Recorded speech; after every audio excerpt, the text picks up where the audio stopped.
Straight Talk audience. This is AI Gonzalo Lira, and this is Straight Talk, Cyber Cafe Edition.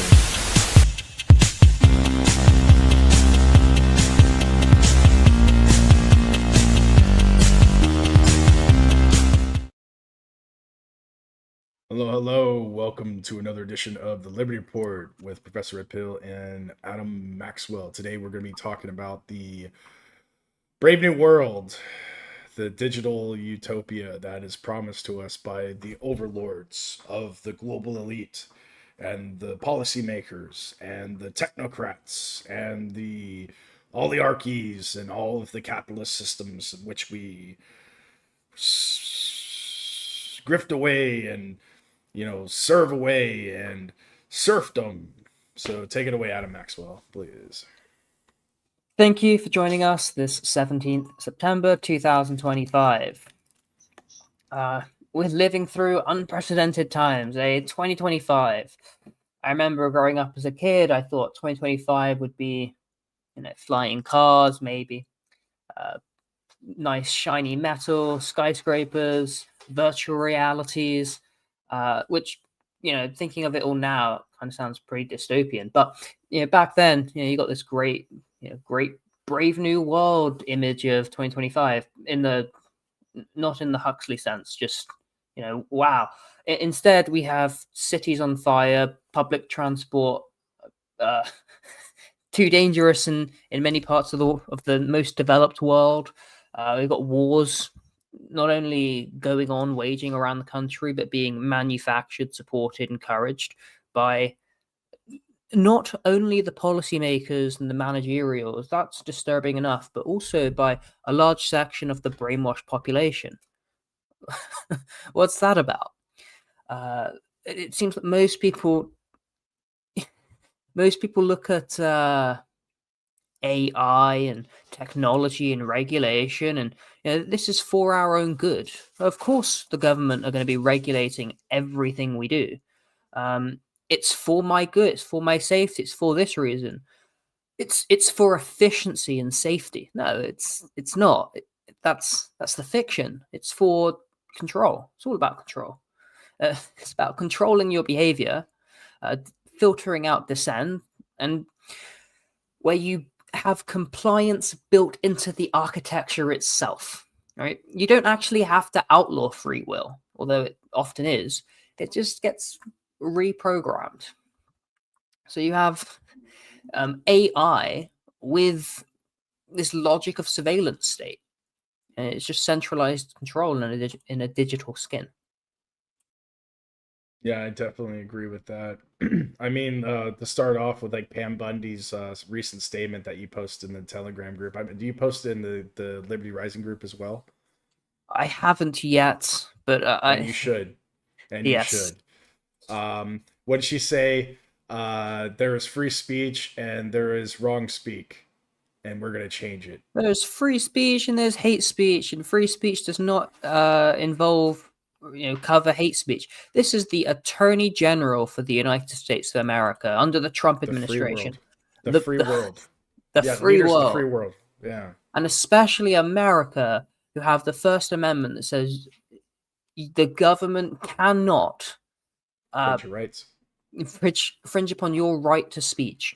It is the government cannot censor you. It cannot decide what speech is or is not permissible. And that's exactly what this statement is. And even some,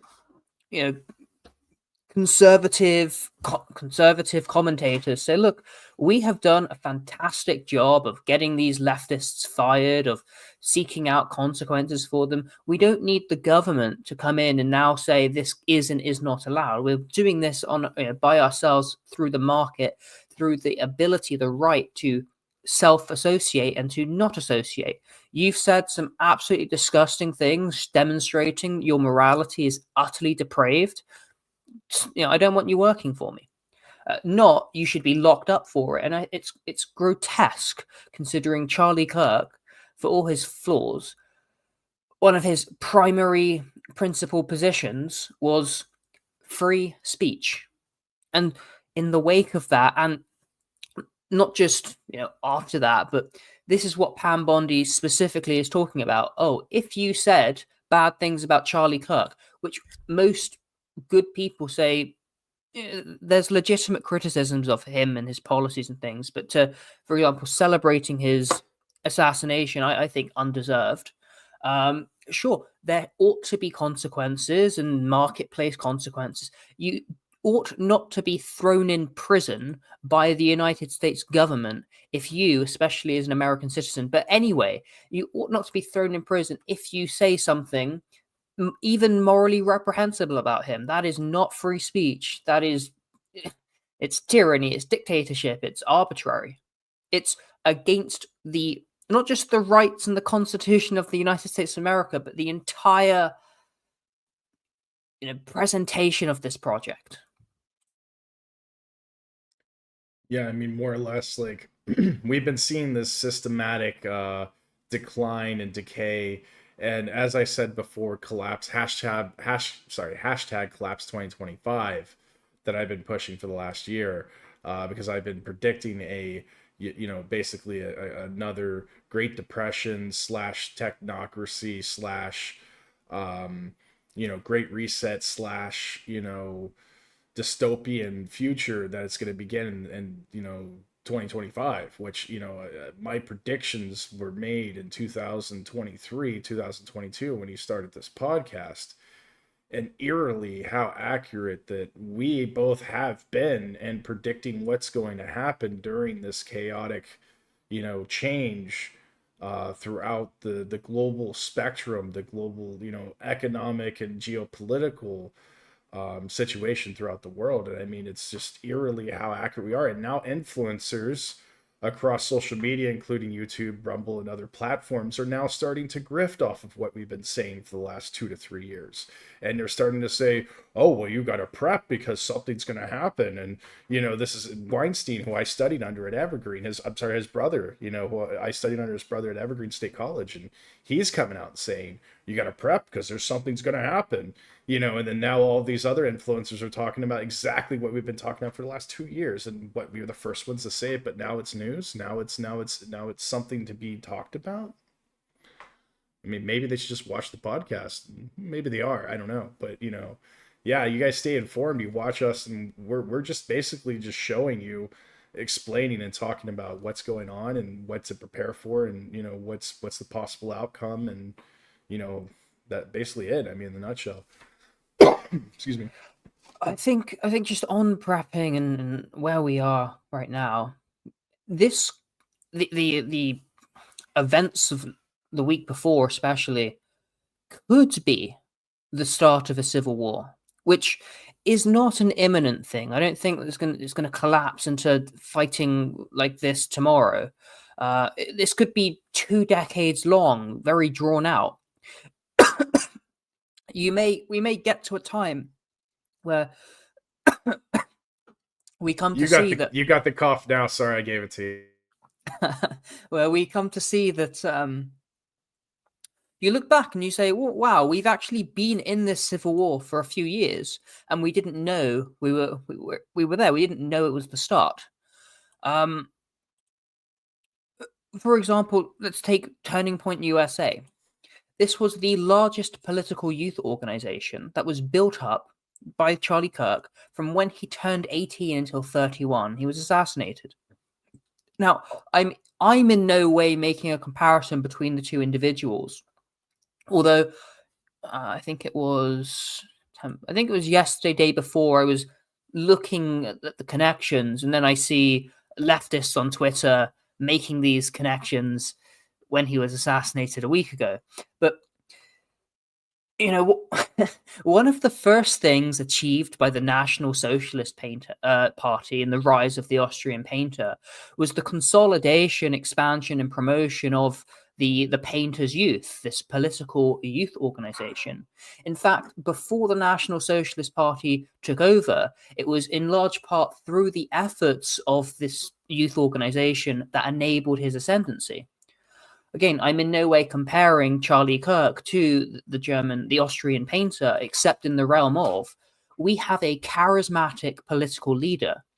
This one who's going around the country, Kirk is going around the country, he's talking, he's debating, and he's sitting at the head of one of the most powerful organizations, political organizations in America, in this democracy. At 31, I think he was in control of about $150 million. Before his untimely passing, he was offered another $150 million, allegedly, from Netanyahu, which, again, allegedly, he's refused. But this man, he started this at 18, 13 years, 31 now, and I'm sure, over his 20s, I'm sure there's many policy positions and things that he said and done that many people can take issue with. But I watch. I don't watch them often, actually, but for this event, I watched what Candace Owens had to say and Nick Fuentes, and Candace saying, "Look, Charlie Kirk, he aspired to be the head of the RNC one day." And I heard other people saying he aspired, maybe, who knows, 20 years, maybe he was looking at a presidential run. Now, I hadn't looked into Kirk too much. We all knew him.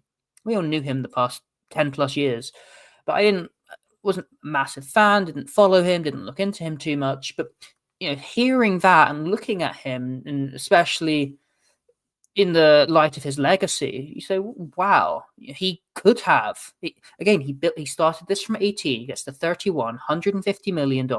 He's good friends with the president, the vice president, the entire Zionist state, very politically connected. And he's assassinated. And the days before, you have a feral animal attack, just savagely murder that white girl. God, that white girl. And you're like, there is all this division, polarization, anti-fascists versus milquetoast moderate conservatives, black people, not all, but 41 times more likely the rate of violent crime there, killing white people. There's other conflicts between the races, especially illegal immigrants into the USA and otherwise, and just this deep polarization. You look at the reaction of the left wing to this assassination, which ought to be universally condemned, and they're laughing and they're smiling, and you look at their eyes and you don't see any light. You just see what Stefan Molyneux called the gleam, which is just either evil, pure evil, or the gleam of it. And that's all you can see in their eyes, just them celebrating the death of this 31-year-old who said, hey, I'd like to have a conversation. Let's talk about this. Let's have a discussion. And the polarization of the left say, that man is literally the Austrian painter. He's a fascist, and it's right to kill him.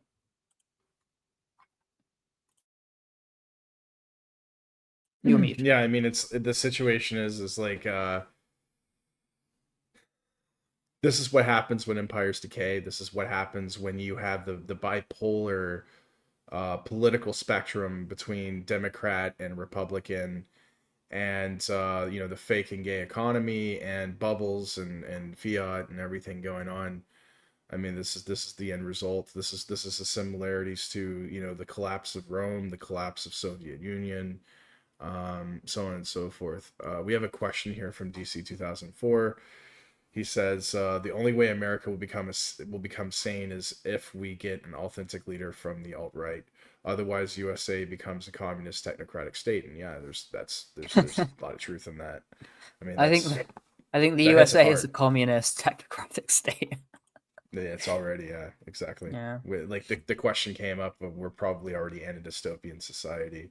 The comment that was made on the previous podcast. And that there's a lot of truth to that. Certainly, I just posted on the Liberty Rising group Telegram channel.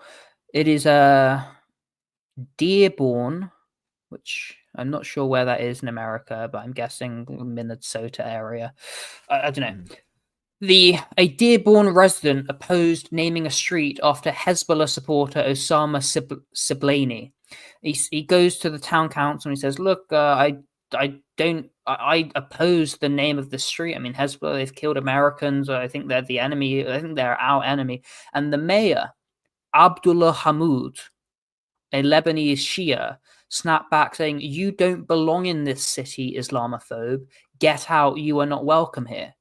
This is a Lebanese Shia, religious individual, and not just any religion. America was built on Christianity, on Christian values, on Judeo-Christianity, not Islam. In fact, in the early stages of America, they waged a war against Islam, Barbary pirates. Islam is not a friend religion, it's an enemy. And this Islamic Shia terrorist is a mayor in Dearborn. I'll figure out exactly where that is. And he's telling an American who says, "I don't think we should name our streets after the enemies of this country." And he's saying, "I will throw a party. You get out of our city. I will throw a party when you leave. You do not belong here. Get out." This is what I was told in the UK. Because of political persecution, I was told, what are you doing in this country? You have no rights. Get out. You're not welcome here. And I said, you are literally Sudanese, a Sudanese Islamist, as well as there were some English people and some other foreign names. I'm like, who the hell are you to tell me where I'm allowed or not allowed? So this is in America right now. The mayor, Abdullah Hamoud, "You don't belong in this country, city, Islamophobe. Get out. You're not welcome here." What? Who the hell does he think he is? A communist managerial? It's disgusting. Yeah, I agree. Totally agree. Michigan. Yeah. Yeah, Dearborn, Michigan. It's got a huge Muslim population in the United States. It's one of the largest in the United States for that particular religious and cultural minority group.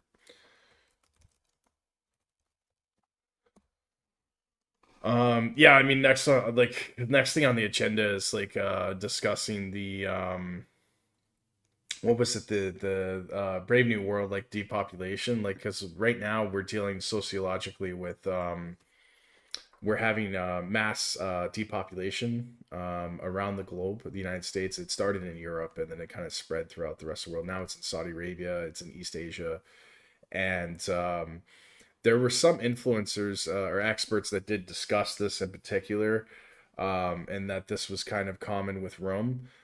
There was one in particular. There's one case,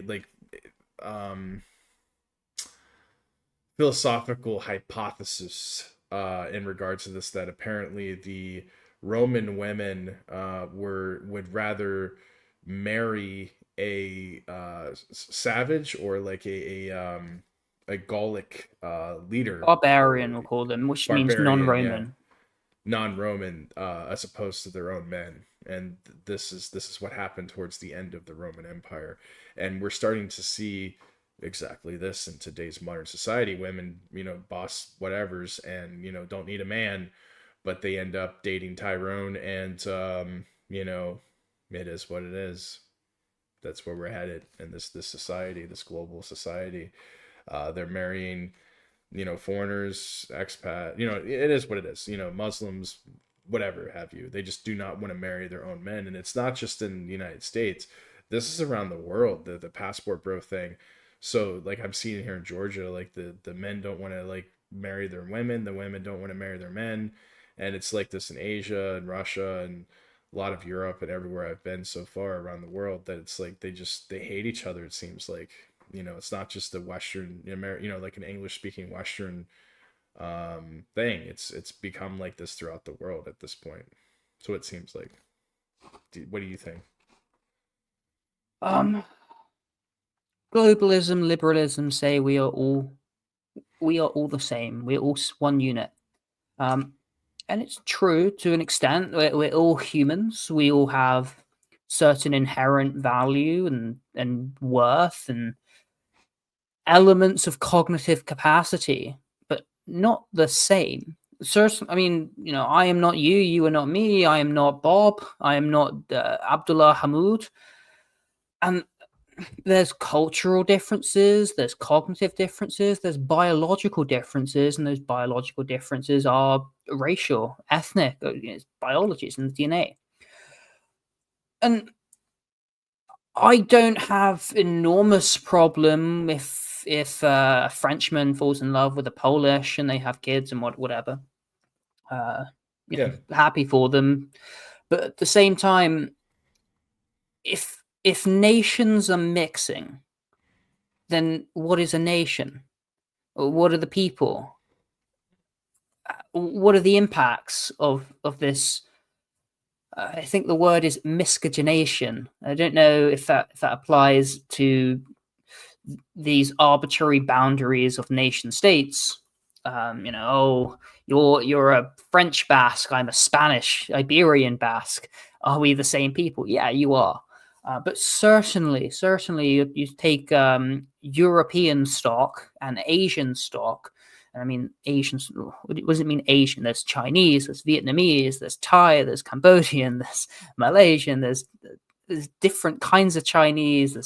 There's all these people, and with all the liberal mixing, it kind of stops. I'm sure you agree with me that diversity is a good thing, but genuine diversity. I love the fact that there are Japanese people and Chinese people, and they have different cultures, and these are very rich. Even the culture of Ghana, I'm sure, has lots of virtues and values. Certainly, as a kid, I had a friend who was Ghanaian. Very interesting differences, but I had this is a friend in London, and that area was very, very not English, not British. It was very enriched to the level that there was a gang going around with a machete beheading someone on the street outside the subway station. And you have that same diversity in London, in Paris, it's now in America, with this illegal Cuban cutting the head off an Indian hotel owner or motel owner. If you have this same diversity in London, in Paris, in Berlin, in other German cities, all over, is that really diversity? Or is it liberal, meaning mass degeneracy, the upending of aristocratic virtue? This goes back not only to the collapse of Rome, but its founding, where you had the plebeian revolt against the patricians. This is where Liber, the god of degenerate ecstatic orgy, comes from, of freedom from virtue, freedom from honor and order. That's not what we stand for. I hope you agree with me. Certainly, that's not Liberty Rising Group. It's not about ecstatic orgies. It's about liberty, natural order, natural law, virtues. The condemnation of aggression and the promotion of liberty, which is freedom from the government, from illegitimate restrictions. But hierarchy, law, order, these are all values, principles that are needed for civilization. In fact, that is our principal critique of the state. It is subversive to natural order and hierarchies and law. And it distorts, like fundamentally the state distorts, and it perceives these natural organic mechanisms of correction as latent threats to its power, to its monopoly of arbitration and control and dependency. And so it goes in and tries to hurt you. And this is one of the reasons why, and it may be a primary reason that's driving this collapse in birth rates. We can get into the money supply shortly, but I'm going to present just an alternative metric here, which is that everywhere and all over, the country where countries are becoming more wealthy, their birth rates are dropping. There's only one area in the world where the birth rates are not dropping so low. I mean, they've dropped over the decades, but this is Africa. Everywhere the birth rates are dropping, and everywhere the wealth in terms of dollars are also kind of going up. So there's a lot of factors there, but I think the primary factor is it's becoming very expensive and difficult to raise children. And children are kind of, I mean this in a purely objective sense, kind of a liability when you're living in cities. I can't work. They have to go to school. I have to look after them during the day. I've got to move into a bigger house. I don't have enough space. My apartment's cramped. Babysitters. Whereas, especially you're living on a farm, the more children you have, the more help you have. Hey kids, you got to wake up at 5 a.m.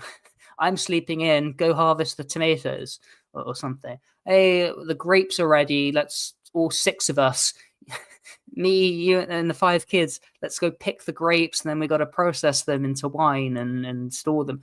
Great. In the city, they're kind of a liability. So there's many factors here. I think the principal driver is it's just uneconomical. Not because, again, this is why I talk about in an objective sense. I don't think that children are material, and I don't advocate materialist philosophy. But if it becomes too difficult to afford to have children, then you can't do it. And lots of people are that share very few characteristics with me have children and take welfare, and that's how they're able to support this larger family. Whereas me, I can hardly afford my cat. I'd like to buy him, a little cat tower and have him have a nicer living space. I can hardly afford a cat. I can't have children now.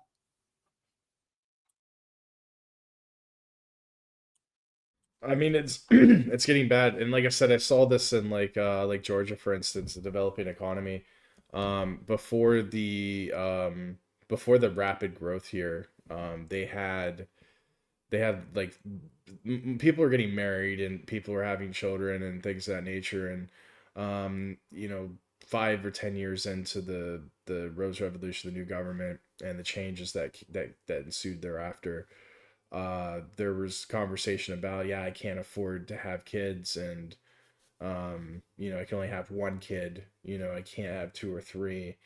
And then now it's turning into, I can't have any kids here because the cost of living has risen so much, i.e. due to COVID and global inflation. And the economy here has grown. I mean, the cost of living has doubled since I first got here like 15 years ago.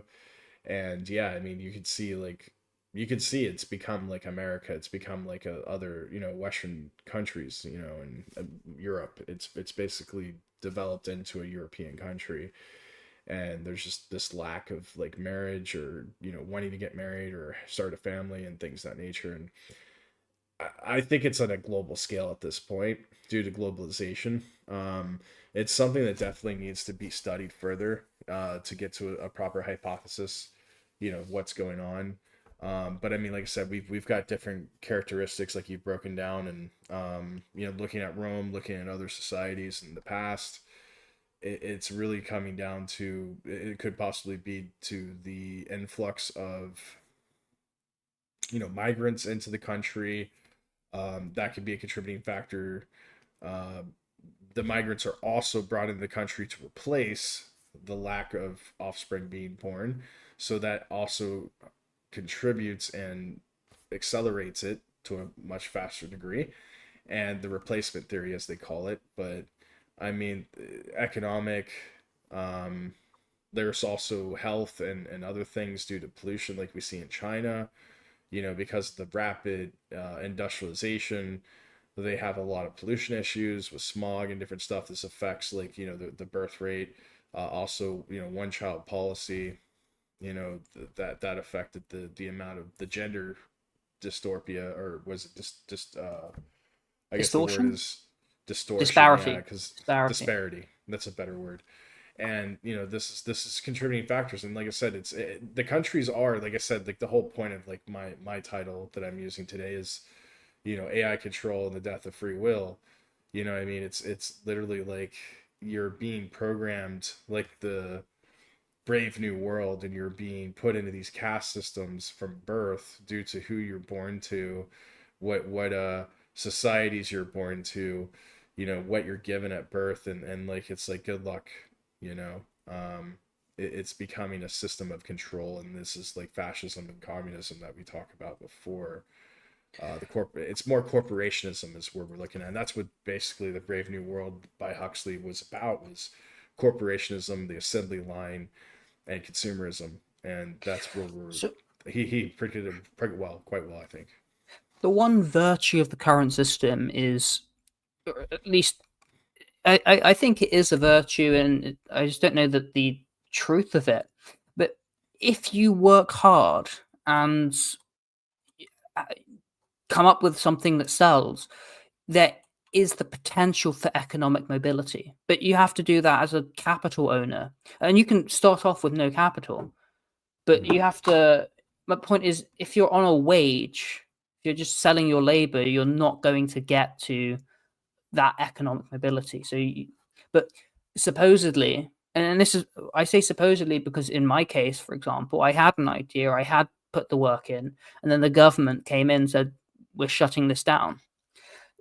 Many such cases, and many such cases of those who succeed and succeed big are because they're working with the government and in very unbecoming ways. And this is actually fascism, where the government and the so-called private sector or capital owners are working hand in hand in order to unfairly coerce the outcomes and enrich themselves. And this is we did a podcast a few weeks ago about Lenin, or I did a research into Lenin, and the mechanisms that he talked about there are so true, although slightly outdated nowadays. But we talk about mass immigration, and it's true, but this is part of this neo-colonialism, new imperialism, where Western governance shifted its focus to internal colonization of its own people as decolonization of the external or underdeveloped world occurred. Then mass immigration has been exploited as a strategy for divide and conquer, suppressing wages and increasing corporate profits. It also boosts domestic demand, aggregate demand, and asset prices alongside their already inflationary monetary policies, counterfeit printing of the currency. So the great inflation is viewed as the great replacement is not just a theory; it's reality. It's a strategy by the elites in Western democracies to benefit the ruling class at the expense of the ruled. And this finance capitalism is a means of exploitation leading to wealth disparity where the rich get rich and the poor get poorer. Now, I am an ardent free market anarcho-capitalist. We are not living in that. We are not living in free market capitalism. We're living in fascism, in neo-feudalism, in corporatism, in an oligarchic syndicalism, whatever ism you want to call it. The ruling class is screwing you. And that's a big reason why us, the masses, the subject class, are saying, I'm really struggling. We started off the podcast, we're in 2025. We should be in the most prosperous age the world has ever seen. And maybe we are in some metrics, but in other ways, people are struggling to afford a family, are struggling to afford food on the table. What kind of dystopia are we in that 50 years ago people were more well off, wealthier than today? It's horrendous. And my thesis is it's planned, it's strategic, it's not accidental, it's structural. Do you think that it's systemic in a regard, like that it's just this is like, because in sociology we believe there's certain cycles and things, not necessarily sea ice, but it's almost like a 100-year cycle, because the last Great Depression was in 29, and we saw a lot of technological advances during that time, with World War II. Jet propulsion, atomic energy, all of this stuff came during World War II. And we had obviously a 2008 collapse, that we still haven't recovered from. And then shortly thereafter, it's believed that we're in the AI revolution, and, a hybrid World War III scenario. So, I mean, do you see that there might be some parallels and cycles in these like 50, 60, 100-year cycles in that regard in sociology? There is a lot of cyclical theories, some very interesting ones. It's one that I don't know enough about. There's merit to it, but in my study of technical analysis, which started in finance but it applies elsewhere, you've got technical analysis. How does the price actually look? And you've got fundamental analysis. Let's look at the fundamentals. Let's look at actually what it is we're dealing with. Is it a good product or company or anything? So if you look at just technical analysis, which is how the price in the charting tells us about today, when you're looking at historical and trends, and these are all lagging indicators, and maybe they can contribute to the story, to the narrative, to the theory, but really what's important is today. Yesterday, it tells a story, but I want to know tomorrow and the future. I'm looking at today. And so I look at today. You asked, is it systemic? Is it cyclical? It's not just systemic, meaning as a result of the system. It's systematic. It's by design of the system. Because who benefits from overinvestment in the economy, causing these big booms, and then a collapse leading to these recessions? Who loses out the most in these recessions and gains the most in the booms, and benefits the most from this cycle? Because again, these cycles aren't organic. They're coercive. They're government-led. Who's benefiting? Not you. The ruling class. The ruling classes, their friends, they're benefiting, you're suffering. So it's not just cyclical, it's not systemic, it's systematic. In that way, what causes these cycles? What's the structure behind it? And then you look into that and you say, okay, well, who benefited from the Great Depression? The central banks did. Okay, that they deployed Keynesian economic policy. That actually made it worse. That drew it out. Some people benefited, and Keynesianism has become the new standard, and it's evolved and became even more horrendous and abominable in modern monetary theory. And again, who's benefiting? The ruling classes and not you. So what's causing these cycles? It's the inorganic intervention distortion by the coercive sector, by the central mafia, the government. And so, yeah, it's cyclical because it's systematic. It's by design. And in the ruling class, it's not a monolith. It's not a synagogue. It's a distributed oligarchy. There are winners and losers in that ruling class. We have, in the subject class, we have our own divisions. And in the ruling class, they also have divisions and factions, and they fight for control and power. It's just a different system. But this is why we're seeing what we're seeing. And sure, I mean, the innovative potential of today is like never before, especially with artificial intelligence. But not only, we've got information technology, financial technology, medical technology, biological, synthetic bioengineering. They've apparently made a cancer mRNA vaccine in Russia. Russia and China are talking about how with organ generation, maybe 70 is a young man in 10 years, and maybe 150 is going to be the age people are going to die. That's great, right? What about GMO crops? We can increase the produce of our crops, but in turn we introduce monocultures, pesticides inside the crops, which causes who knows what problems. Plastic in our blood, plastic in our brains, plastic in our testicles. Look at testosterone levels over the past 50 years. Decline. Look at the most remote lake in the United Kingdom, in Wales, up a mountaintop, polluted to heck with microplastics. How? Look at waterproof jackets. A lot of them are saturated with PFUAs, PFAS, which when it rains leak off and get into the ground. And these are forever chemicals. They don't go anywhere. All over. There are so many problems of the modern age. A lot of it is intentional. Some of it's not. Some of it's just like plastic. What an innovation. Instead of my food going off, I can put it in a bowl, wrap the bowl in plastic. But look at all the plastic I'm using. I go to the store. I mean, to have a plastic bag 100, 200 years ago, 2,000 years ago would be amazing. Look into why they didn't have rucksacks 200 years ago.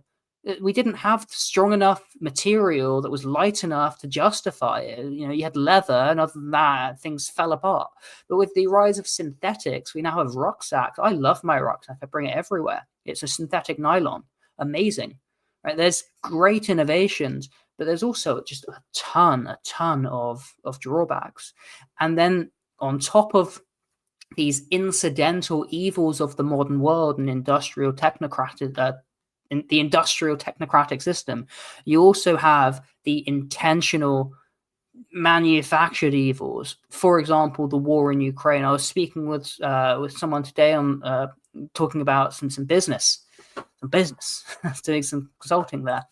And he says, yeah, well, I want to expand into this market because I think they have money there. But also, they've been struggling. And I said, look, when I last went to that jurisdiction, the inflation was out of control. And now there's been all these other problems.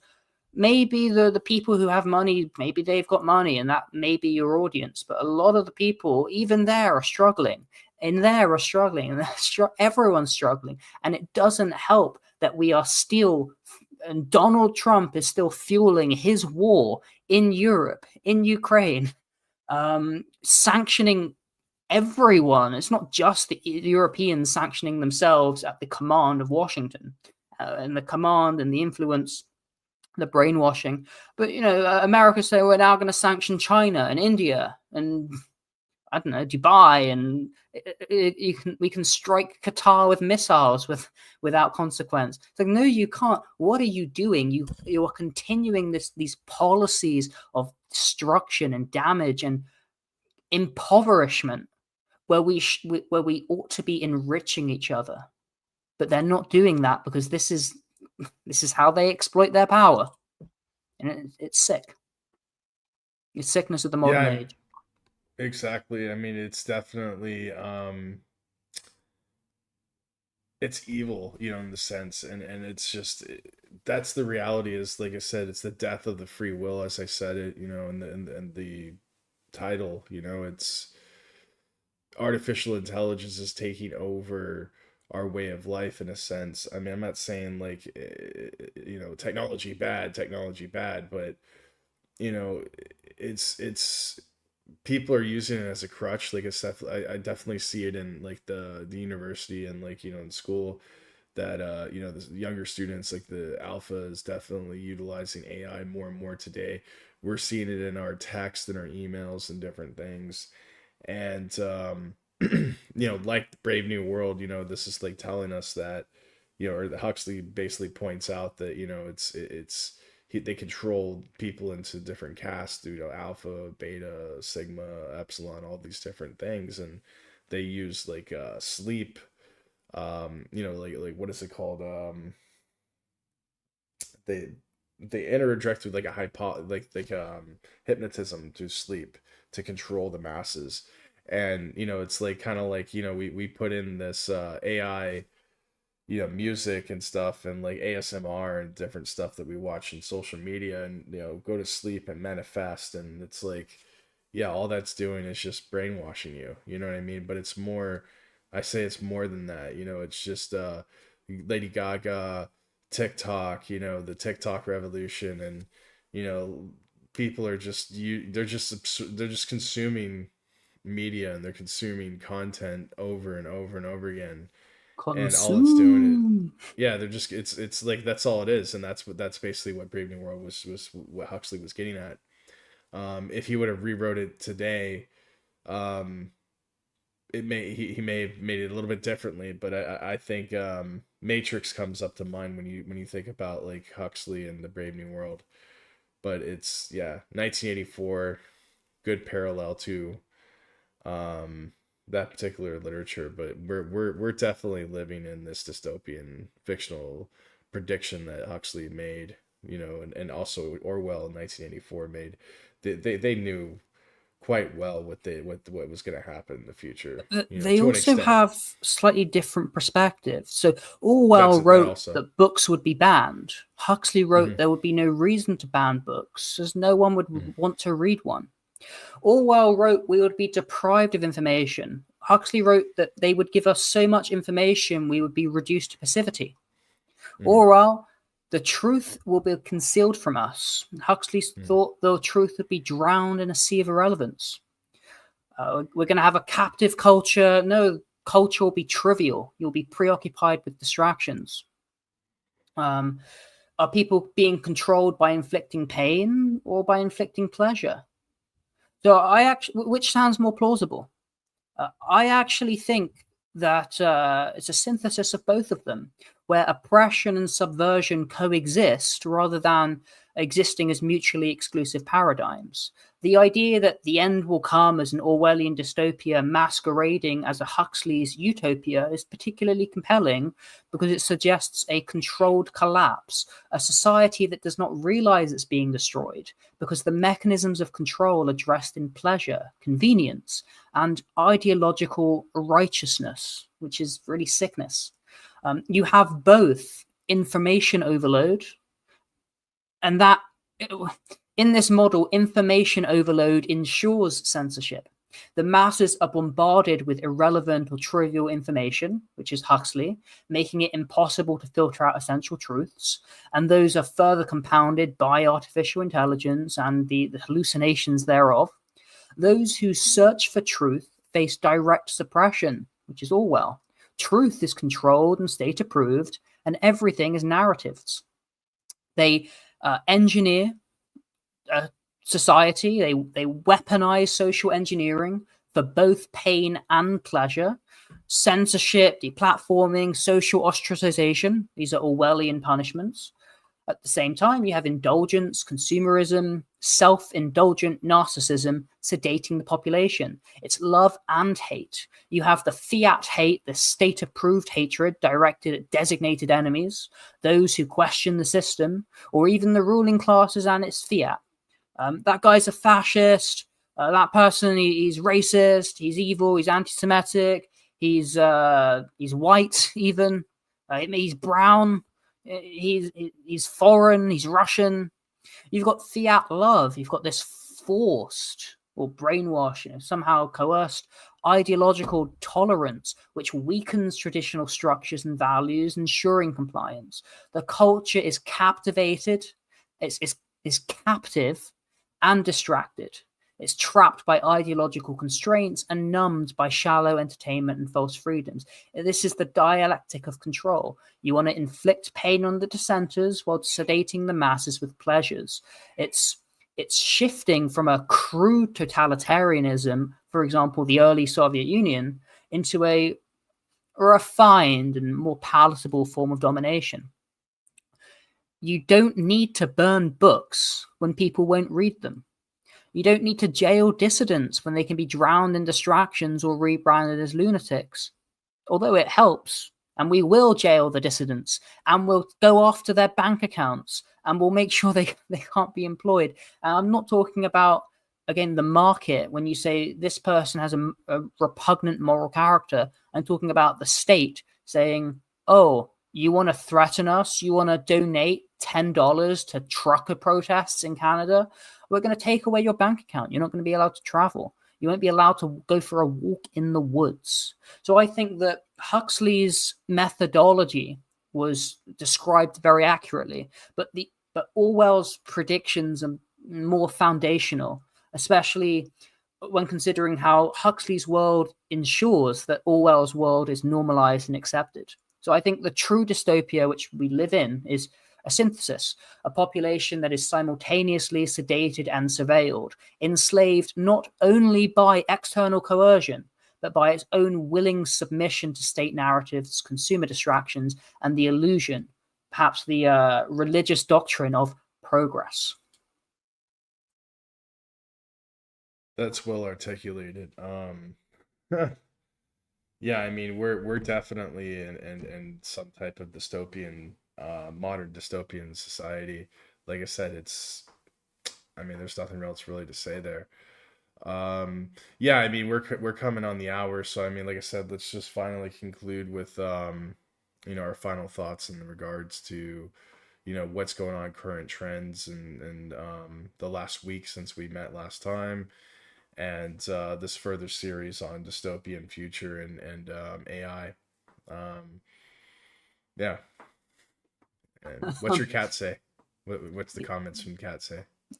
He Is it he hungry? says no. He's hungry for attention and love. He's the Oh, okay. sweetest. He's so sweet. Well, I think I've said what I think there. It's all about control and incentives. And look, there's a theoretical enslavement where you're chained into a locked room. You're and then there's where you're locked into your computer desk. You are no threat. You have government spyware in your house.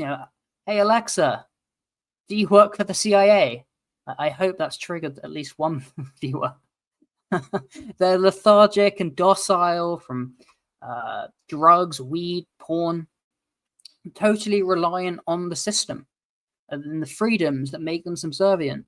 And they don't even know that they're a slave. They worship what makes them fat and weak, and they're apathetic. This is actually how the enslavement works, and they believe the news and regime narratives, and it's all built on lies and fictions, and it's done not incidentally, but with intention. It's a war. This is what I talk about: civil war. You've got war waged by the government against you and your freedoms. Right? That's what they hate. It really is about your freedoms. That your freedom is a threat to them. This was very clear in the first 5 years of the Soviet Union. The first thing they did is go after the peasants, the people growing your food. Why? Because they were outside system dependency. And they said, look, the revolution is all that matters. The revolution is the most important thing. The revolution is between the bourgeoisie and the proletariat. The peasants are outside that paradigm, and their sovereignty, their freedom, their lack of system dependency, that is the threat. That is the problem. We hate them because their sovereignty, their independence means they're outside the revolutionary paradigm. They're not subject to our fiat, to our domination. They're not going to be part of the solution. And they believe that the revolution was inevitable and the ends justified the means. So you go after their sovereignty because it's a threat to their control, and it doesn't advance their interests. It doesn't advance their aims. Now, again, today what I think the primary driver is: we want your money, we want your wealth, your power. Power comes from the money. How do they do it? Do they go round stealing your grain, stealing your computer, stealing your pen, stealing your the food out your fridge, taking your wife away? No. Do they tax you to death? Well, yes, but more than just the taxation. It's through all the printing. Yeah, they tax you to death, but they print and print and print, and that compounds and it builds up and it's invisible and you don't notice it. And all of a sudden, the cost of living's doubled. Why is my cost of living doubled? My taxes have remained the same. Everything's more expensive though. Where does that come from? Now, I don't know the extent of Georgian money printing, but it's derivative from American money printing and European money printing, and it has this globalist inflationary effect because everything's so interconnected and based on debt. Yeah, I mean, as far as I know, the inflation rate here is like 1 to 2%, but I think the global homo agenda is basically you will own nothing and be happy. That's where we're headed with all this, agenda. it's really becoming that way. Like with the rapid inflation on a global scale and the control of information, control of speech, and above all, the control of consumer spending. Banking and yeah. I mean, we've created this problem through years and years of neglect of understanding what's important in society, the greater society. That's my final conclusion, or my final thoughts, rather. So, on a more positive note, what is important, Professor? What is actually important that we can consider in order to combat you will own nothing and be happy? Just own nothing and be happy. Move to like rural areas and like literally live off the land. Be all like nomadic and stuff. Like What that's. I mean, nomadic it's gonna. It or may get to that point. either Living in the nomadic forest. or Yeah. yeah, dirt, right? If you own own your soil.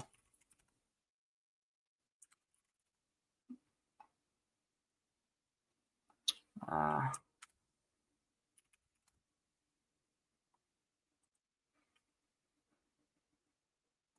all right, don't sell your belongings, don't sell your assets, don't sell your Yeah. soul. Yeah.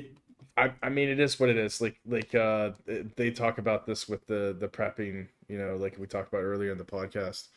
Prepping, preparing, and improvising, adapting, and overcoming. And like I said, the Sigma, or at least like the characteristics that I live by in my philosophy, especially with the Sigma leadership style, is just be self-aware, be authentic, and be consistent, and above all, effective communication.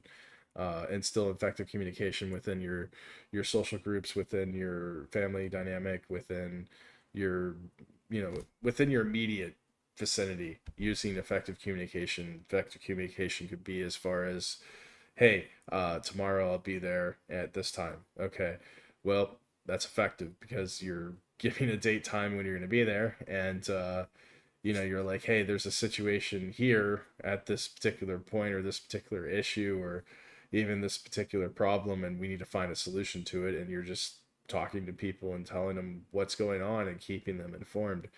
I mean, the biggest problem with our current society is, yeah, we're in the information age, and there's massive amounts of telecommunication and the ability to communicate. But yet people don't know how to communicate effectively. It's all the tools are there. It's just people are too lazy to use them. So now AI has to basically pick up the slack, and now AI is communicating for us. Like I said, when you write an email, AI and is literally like you could just scroll past and it'll just write the whole thing for you, and then there's kind of Grammarly two will schools correct the of grammar. thought with the AI there. One is it replaces your capacity to do it, and that can dampen and retard your intellectual capacity. The other is it's more advanced, and you're working with it. And when it's like a training wheel, you take it off, and maybe you're now operating at a higher level. I think for the masses, for most people, it's the former, not the latter. Right. I just want to end with quoting someone in the Liberty Rising group, Liberty Rising chat, Spitting Renegade. He says, "Look, property is equal to gold. You don't want to sell your property. Property itself, your property is value. It's an asset. You don't want to sell that. Don't sell property if you have it. Don't sell it. In fact, if you can, buy property, because property will stay property. If you have the money, turn it into property, because it's like gold. It holds value. Dirt is gold. Gold is dirt. That's the way, right? What the BlackRock, Vanguard, State Street want to do. Ownership is freedom, slaves rent. They're buying things up and renting it back to unfortunate souls, and they don't actually even care about price or wealth, because again, the system is keep pushing up. But what they really care about is control, and that is the thing. Being self-sufficient is so important, especially when you know the structure, the system, the theory behind it. Again, this isn't capitalism. It may have components of capitalism, but this is, if you have a central bank, it's not capitalism, and you're living in this statist paradigm, and the statist paradigm is to enrich the state at your expense. And how are they doing that best? Through the finance capitalism. I agree. Like I said, guys, write in a comment if you have any like you want to add anything to what we discussed. We'll you know, if you want to talk about something else regards this series of dystopian future, AI, banking, and social dynamic of, like, you know, the greater geopolitical or economic disparity of society, of what's going on now, and modern times, postmodern times, if you want to put it that way.